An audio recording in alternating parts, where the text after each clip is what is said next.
जी। लेकिन उसका जो एक दूसरा पक्ष है वो ये है जी अभी सारे नालों की सफाई हो रही है जी। 1 साल पहले नाले बनाए गए थे और सारे नाले तोड़े जा रहे हैं। यही विकास के आपके विकास का एक स्याह पक्ष है जो न तो भाजपा के जनप्रतिनिधियों को दिखाई देता है और न ही तो भाजपा के संगठन को दिखाई देता है। अधिकारी पैसा जो है सड़क पर ऐसे फेंक रहे हैं और कोई इसका पूछने वाला नहीं है। नहीं, सब चीज यहीं से 500 मीटर की दूरी पर बरना पुल पर मिट्टी पाट करके पौधे लगा दिए गए और जो दोनों तरफ मिट्टी थी वहां पर जो है जिराफ लगा दिया गया। मतलब आपका सवाल मैं समझ गया। कोई भी ऐसी चीजें हैं उसको देखेंगे। वाराणसी का विकास एक मॉडल हो रही है मंत्री जी, देश में मॉडल है और उसमें आप तो कहो आप कोई चीज है तो मुझे लिखित दे दीजिए, लेकिन सवाल का अगर जवाब चाहिए तो मैं जवाब दे रहा हूँ। मीडिया लिखित देती घूमेगी, खुद करेंगे। यह तो कांग्रेस की अंदरूनी समस्या। मैंने कहा वो आईसीयू में पड़ी है, वेंटिलेटर पे जाने वाली। भाजपा सरकार के 11 साल सुशासन के पूरे हुए हैं। बीबीसी ने एक रिपोर्ट जारी किया और अखिलेश यादव ने उस पर लेकर सरकार को घेरा कि महाकुंभ जो इनकी उपलब्धि थी 37 मौतें हुई थी, जबकि 82 मौत हुई थी। उसमें से 26 लोगों को 5-5 लाख। देखिए, महाकुंभ प्रयागराज का महाकुंभ ऐतिहासिक है। 66 करोड़ से अधिक लोगों ने उसमें डुबकी लगाई है। ये एक दुखद दुर्घटना है, उसका हम लोगों को खेद है और उसमें जिन परिवारों ने अपनों को खोया है उसके लिए माननीय प्रधानमंत्री जी ने भी, माननीय मुख्यमंत्री जी ने भी दुख जाहिर किया है और उन परिवारों के प्रति हमारी सदा संवेदना है।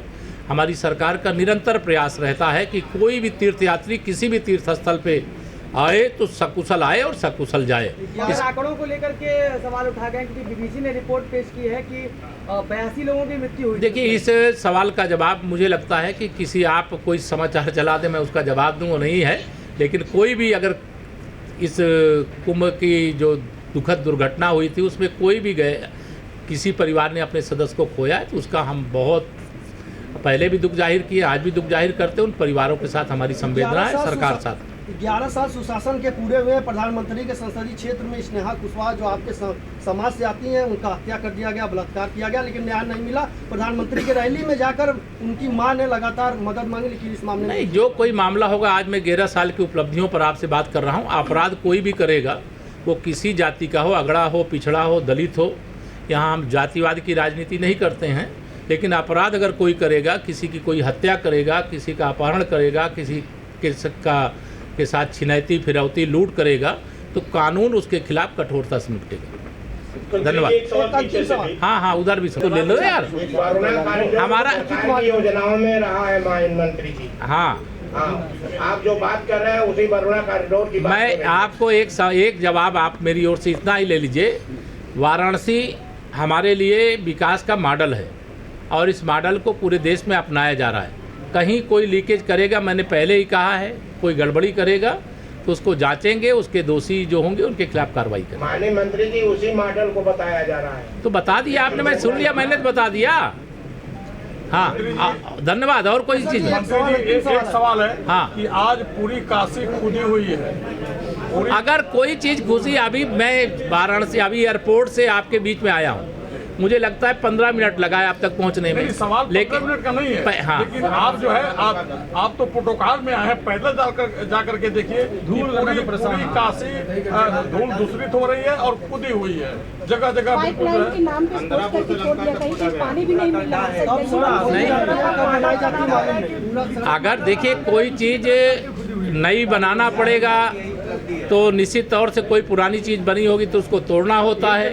अगर 1 महीने का कष्ट है, 1 महीने का अगर कष्ट हो रहा है तो यह विश्वास रखिए कि सैकड़ों साल के लिए उस कष्ट से मुक्ति का मार्ग भी प्रशस्त हो रहा है। मंत्री जी, दिक्कत इस बात की पहले यहाँ बनाया जाता है। अगर आज बारिश हो जाए तो बनारस 1 साल नर्क में चला जाएगा। आप 1 महीने के बाद अभी आप देखिए, निर्माण कार्य जब होते हैं उसमें समस्याएं आती है, लेकिन निर्माण कार्य इसके कारण से रोक देंगे तो काशी का विकास अवरुद्ध हो जाएगा।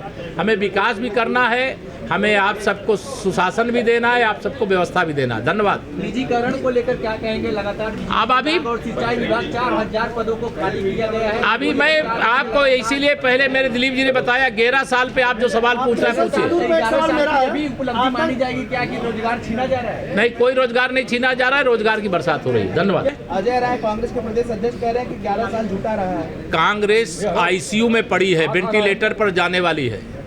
कांग्रेस का कोई भविष्य नहीं है। बयानबाजी में वीरता उनके नेता राहुल गांधी जी को भी हासिल है, और यहाँ जो कांग्रेस के कुछ समय के लिए अध्यक्ष बने हुए हैं वो अभी बयान वीरता में उनका कोई जवाब नहीं। सर, अखिलेश यादव कह रहे हैं 20 साल की उपलब्धि बताया भाजपा की, 11 साल इधर हुआ और प्रदेश में 9 साल हुआ। श्री अखिलेश यादव जी की समाजवादी पार्टी समाप्तवादी पार्टी बनने की ओर अग्रसर है। गुंडों, अपराधियों, माफियाओं, दंगाइयों से हमारा उत्तर प्रदेश मुक्त हुआ है, और बड़े बड़े अपराधी या तो यमलोक चले गए हैं या तो जेल चले गए। तो यह हमारी उपलब्धि है, और ये अखिलेश यादव जी की बहुत बड़ी परेशानी है। सर, कांग्रेस कह रही है, कांग्रेस के प्रदेश अध्यक्ष अजय राय कह रहे हैं कि ऑपरेशन सिंदूर सदन में उठना चाहिए, बात फिर से उठना, चर्चा होना चाहिए। श्री अजय राय जी से कह देना कि वो सदन में आवे, जब अभी सदन आने वाला है मानसून सत्र, और नहीं वो जा नहीं सकते, वो तो किसी सदन के सदस्य वहाँ न लोकसभा में है न राज्यसभा में है। अपने नेता श्री राहुल गांधी जी को बता देंगे, पूरी तैयारी करके रखें। भारत सरकार पूरी तरह से हर सवाल का जवाब देने के लिए तैयार है, और पाकिस्तान के प्रवक्ता उनके नेता श्री राहुल गांधी जी, उनके अध्यक्ष श्री मल्लिकार्जुन खड़गे जी बने हुए हैं, और जो दिन भर पाकिस्तान चालीसा पढ़ते हैं, पाकिस्तान सरकार की तरह बयान देते हैं। पाकिस्तान का जो सेना अध्यक्ष मौलाना मुनीर है उसकी भाषा बोलते हैं, वो भाषा बोलना बंद करें, और माननीय नरेंद्र मोदी जी के नेतृत्व में जो देश की प्रगति है उसमें जो पाकिस्तान का और चीन का चश्मा लगा के देखते हैं उसको उतार करके बाहर करें, और भारत का चश्मा लगाएं तो उनको सब दिखाई देगा। धन्यवाद। लेकिन अब राहुल गांधी